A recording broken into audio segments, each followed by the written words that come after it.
is a grad from the University of Maryland with a PhD degree from the University of California, Berkeley. And since 1994, he's been at the University of Canterbury in New Zealand. And his research in many areas of fire safety engineering have been the subject of numerous publications, including a chapter in the SFT Handbook of Fire Protection Engineering. Thank you. Before I get started, I first want to thank Professor Chipote and the people here in the JEDI group, because I've been coming here for, it's now the 4th time I've been here, and it's a some 30-hour flight. And so it's not a trivial exercise to show up here. It's not just a matter of coming across from the UK or other parts of Europe. And so at least from my point of view, it gives me an opportunity to interact with colleagues and to come to what I consider to be a very high-quality conference. And it's not true what my wife says, I only come here for the food and the wine.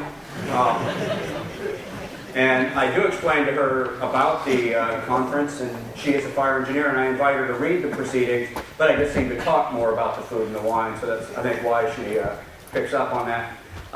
Now, before I start, I should point out that if you looked at my paper, it's really the whole way that we're approaching this problem is a very trivial modeling exercise. And I'll get to that. But one thing that's happened in my career, if you will, is that as you progress, sometimes you get involved into more political discussions and policy setting exercises.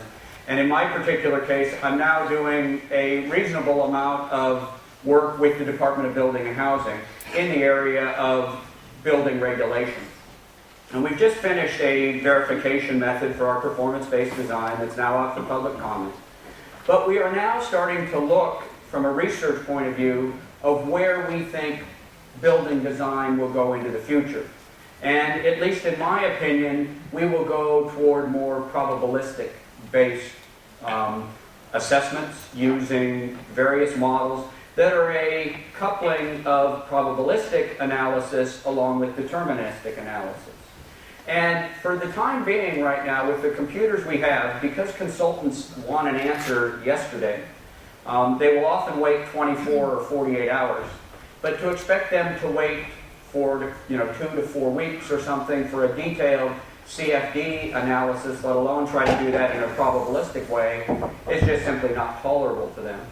And so we are looking at how we can use these simple methods, primarily around zone models, and the simple correlations in these models so that we can solve these what are really probabilistic problems. Now, eventually, computers will get fast enough, and we will be able to use the entire CFD sort of suites that we have in these very detailed models, assuming that we can someday reach a consensus as to how we're going to do these models and what sort of combustion modeling will allow. But for the time being, we still have to rely on these simple sort of methodologies, and that's sort of where the motivation for this study has come from. Now, in the interest of time, I'm going to skip over my outline with only 15 minutes and wanting to avoid a red card. The application here is really going to go into feeding probabilistic models. The study is actually taken from what was a larger study, on what we call New Zealand CBUF, or the combustion behavior of upholstered furniture. The flame radiation analysis was sort of a side benefit, and we make use of a number of previous research out there, most notably Heskestad's work and others that are out there. And we are looking at what is, at least in my opinion, one of the biggest hazards we have in our built environment, being upholstered furniture. We embrace it, we love it, we use it as fashion statements and everything else, and yet it poses a very great fire hazard. I think we could manage it better, but typically people would rather spend more on the covering fabric than on potentially an inner liner that might reduce the hazard. But when we look at it, it becomes very complicated. I'm not going to go into the details of this, but when we ignite it in the chair, we get sort of a spread phase as the fire spreads out across the surface. We then, once it's spread out across there, we have to burn through the fabric that makes up the seat. Once we do, we pour whatever fuel and fabric are left down onto the floor, and you can see in this case right down here, over here you don't see any lighting underneath.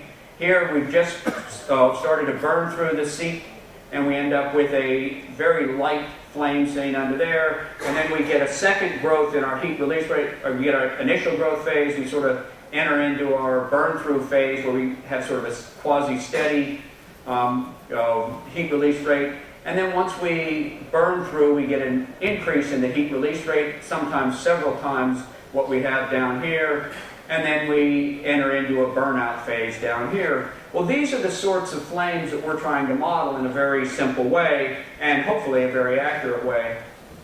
Now, furnitures come in all sorts of shapes and sizes. This happens to be a collection of the ones that we use. Fairly typical. I would say they're from sort of the mid to low end range of the market in terms of pricing. We were under a budget, and we'd rather burn more typical ones than fashion fancy ones. This was probably our most fancy particular piece of furniture. Within this, when we talk about material properties, when we dissected one of these, we found that there were no less than 4 different foams within it. We analyzed the larger components of it, but they were, you find them in different colors, different densities, different resilience, all have different, although they have the same basic raw materials, the amount they use enters into it. And so we get, with this sort of thing, will be made up of, although we say polyurethane foam, there may be 4 or 5 different foams involved inside these things. All of them had timber frames, because in New Zealand we have a lot of timber. They don't use a lot of metal, and so they were all timber framed units.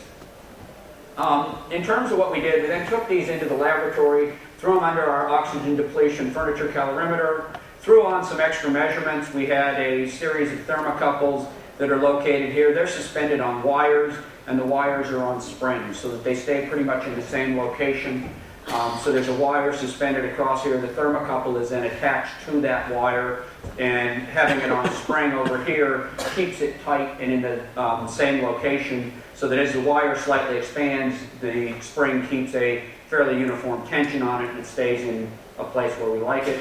We then added a number of heat flux gauges, one 1/2 meter above the center or the seat area, and 1.5 meters from the center of the chair, which takes it roughly about 1 meter away from the front edge. We have one over here at the side, and then one located up here 1.5 meters off the surface of the chair. There's also a scale here as well. And this just shows a picture of one particular chair every 30 seconds throughout the burning phase. And we look at this and we say, well, gee, that's an interesting shape. It goes from sort of this initial spread in here to this large lump to sort of a 2-headed monster as it moves across, and then we get more growth in different shapes. And so we asked ourselves, how do we want to actually model this? And we decided, first of all, to do things simple. Simple's always nice. So we just take it as a simple point source model, where we take a radiative fraction of the heat release rate and divide it by the area of the sphere to get the heat flux. We put in here a factor of 0.45 or 45% of the total heat release rate for the radiative fraction. Now that's, by some standards, maybe on the high side, but it happens to fit our particular data quite well. We are looking at that number. When we do a simple analysis, that number is not too far off. When we make an estimate of the convective heat release rate based on the duct temperatures, and then the radius would be simply the location at which we're at. The other model, again being very crude, is a cylindrical model using just a cylindrical shaped view factor, making an estimate of the emissivity and a flame temperature, which we are going to just adopt as 800 degrees that I'll get to in a minute. But it's just this sort of very simple, crude approximation for the radiation. Now, we fully acknowledge that there are tremendous, complexities built within radiation that we simply chose to completely ignore and leave those to other people to deal with. We are simply trying to find a simple model that can be moved into a probabilistic model for this particular type of problem.